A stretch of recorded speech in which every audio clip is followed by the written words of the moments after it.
Protect your DNA. BioPQQ can promote formation of new mitochondria. Infowarsstore.com.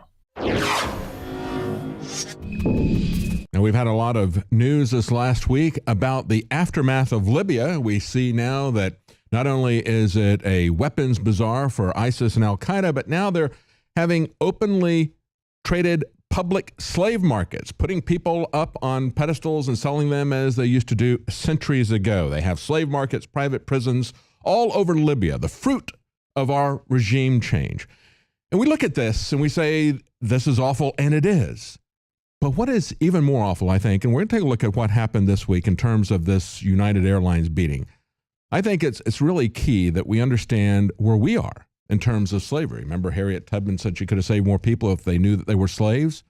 When we had the interview with Millie Weaver yesterday on the 3 to 5 segment, she was talking about the lady that helps young women who are trapped in prostitution. She said many of them don't even regard themselves as having been trafficked, having been stuck in prostitution. So they don't even know the situation that they're in. Do you know how you're being set up to be owned as a slave? Let's take a look, though, at the details of what's happening. You've all seen the beating where the man was taken out of his seat because he did not want to give it up for $800. They started out at $400 in a hotel. Nobody would take him up on it. They'd grossly overbooked the airline flight. They wanted to put their staff on there, so they kept bringing it up.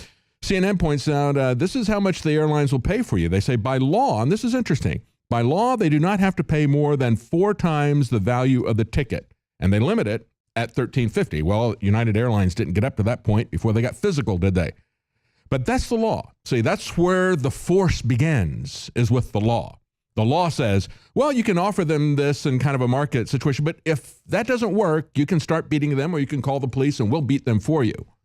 See? And that is really where this all takes place. It's the example that the TSA is setting for people. But here's one example that they gave. They say that there was a lady who worked for Fortune, Laura Begley Bloom, and her family, talked about how Delta Airlines paid them $11,000 not to fly. So you can treat people with respect. You can have a marketplace there where you are the provider and they're the customers and you try to serve them. United Airlines should think about that a little bit. What happened was they offered everybody $900. Nobody was taking them up on that. Everybody had places they wanted to go. This family wanted to go to Florida for a vacation with their 4-year-old. They didn't want to do that, but they thought about it a little bit and they said, all right, we'll do it for $1,500. Well, the agent negotiated with them. It's a negotiation, right? It's a marketplace. They agreed at $1,350 for the family, so they left with about $4,000 in vouchers, and they were going to come back for another day. When they came back, they were once again overbooked, and they left with another $3,950 in vouchers. The third day happened again. They left with another $1,000 per ticket. So they voluntarily did this, and they're going to use that at some later date. That's the way the marketplace works, where you respect people rather than using coercion. And of course, the results of this coercion, if you want to talk about the economics of it, it has cost United Airlines far more than $11,000. It has cost them, as of yesterday, they had lost $800 million in their stock value because so many people are talking about this as a total PR crisis. That's what CNN calls it. They said this is how you make a PR crisis a total disaster. They said the CEO should have offered quickly an unreserved apology, but instead he said, well, you know, he only apologized for having to re-accommodate some customers. And, you know, when I saw this, I thought of the comedy that John Cleese did, Fawlty Towers. And he plays this small hotel owner. And he is always getting himself into situations. And this particular situation, I'll show you a little bit of a clip of this because this is essentially like a Fawlty Towers situation. Excuse me, I'm sorry to bother you. Would you mind moving to that table? Could I ask you please to move to that table over there? So his family is having a dinner, but they're not the person that he wants to impress. Lord Melbury, when he stays with us, he always sits at this table. Why did they put us here then? An oversight on my wife's part. I'm so sorry. He's only just arrived, you see. Would you mind, Polly? Would you help these people move to that table, please? Thank you. Thank you so much. Come on, come on. Thank you. So he throws them out. It turns out that Lord Mulberry is actually a con man, pretending that he even takes the flowers off the table. So it turns out that this guy is actually a con man. I think he takes him for some money, writing a bad check and that sort of thing. It would be funny if that was all there was to it, but there's more to it than that.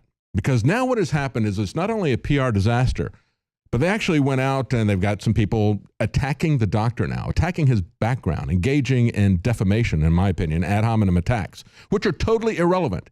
It doesn't matter what this guy was ever convicted of. He had his license removed at one point in time and then he had it reinstated. But that has nothing to do with the way that he was treated there. And of course, I'm very disappointed to see many in the media, especially like Rush Limbaugh, attacking this guy and saying that United Airlines did nothing wrong. United Airlines is watching the TSA and taking their clues from that, because the TSA can do to you whatever they want. How soon we forget. Let's take a look at this. This is only a couple of weeks ago on Fox News. A Texas mom filmed her traumatized son who's disabled after what happened with the TSA. So we get very accustomed to losing our freedom and dignity. B.F. Skinner had it precisely. What you do is you offer people positive rewards. You hold this little treat of being allowed to fly on an airplane if only you allow them to put their hands on you. If only you allow them to do this and this other thing to you, then they will allow you to fly. Sometimes, however, when we see it done to our children, we understand what is really being done here.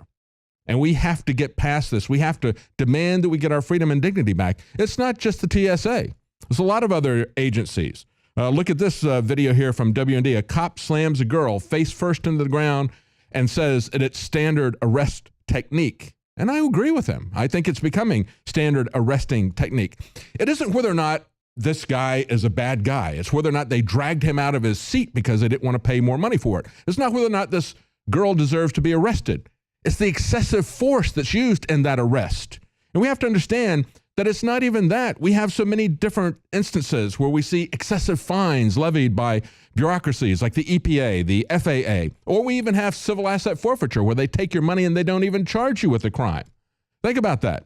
You know, you're not even arrested, you're not charged, you're not tried, you're not found guilty, but they take a fine anyway, and they take a fine that would have been deemed excessive if they don't play the little games and saying, well, it's civil, it's not a criminal penalty, so the Bill of Rights does not apply. Or take a look at this. A cop chokes and then bashes a man's face for jaywalking. This is from the Free Thought Project. Another one, a video of a cop curb stomping a handcuffed man. As I point out, this is why people are afraid of the police. This is slave trading, folks. They're training us to be slaves. They do it in our schools to our children. They do it to us with the police. They do it to us with the TSA. And now corporate America with their little stewardess uniforms see this type of behavior. And many of them are engaging in it as well. Understand that it's going to be coming to the roads for you as well. We see a report here from Wired magazines. They're changing the traffic lights so that the new robots will take over the cars for you, because you're not going to be allowed to drive yourself. You're going to have freedom of movement. Slaves can't have freedom of movement. So they're going to take away your freedom of movement. They're going to have the robot cars drive you around. They'll be owned by one or two individuals. Slaves don't own property. Slaves don't have freedom of movement. Slaves can't defend themselves with firearms. All this will be taken away. So they're coming up with new traffic lights that will be more easily read by the artificial intelligence that's going to operate our cars. Or take a look at this article where they say, this is how many Stingray devices exist in Trump's America.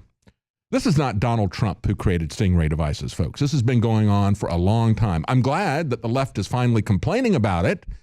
We need to get something done about this. We need to not make this a Trump issue, just like some people made this United Airlines an issue saying he was Asian. That's why they did it. Look, we have to stand together or we're going to be beaten and enslaved separately. That is what's truly going on here. And even this article about the map showing all the Stingray devices that they're being used in the various locations, even that is a downplay. It's a mask of what is truly going on there. A good example, and we're going to play this when we come back from the break, is what Jerome Corsi was talking to Alex Jones about today on the radio. The fact that we're now seeing, as we've told you and warned you about for a long time, the surveillance state turned political, didn't it? They got a so-called warrant from the so-called FISA court, which is one judge and nobody operating on the other side. Of course, they could get a warrant for anybody in the Trump administration or political parties they wanted. They can get a warrant for Mr. and Mrs. Verizon. It's become a tool of oppression. Stay with us. We'll be right back.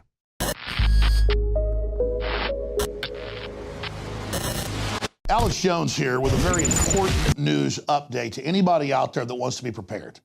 But it goes beyond being prepared. Our bodies absolutely must have the good halogen iodine or we will die. and you look at all of the thyroid problems and all the people that don't have energy and that have all sorts of hormone problems.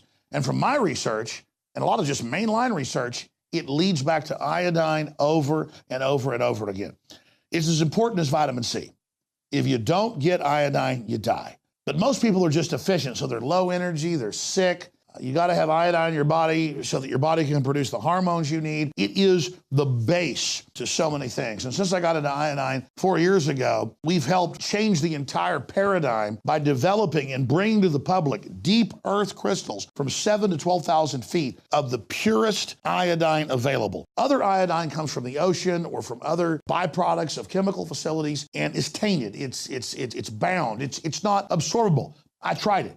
And I had incredible effects even with dirty iodine because the body needs it. When you don't have iodine, it absorbs the chlorine, the fluoride, and all these other bad halogens.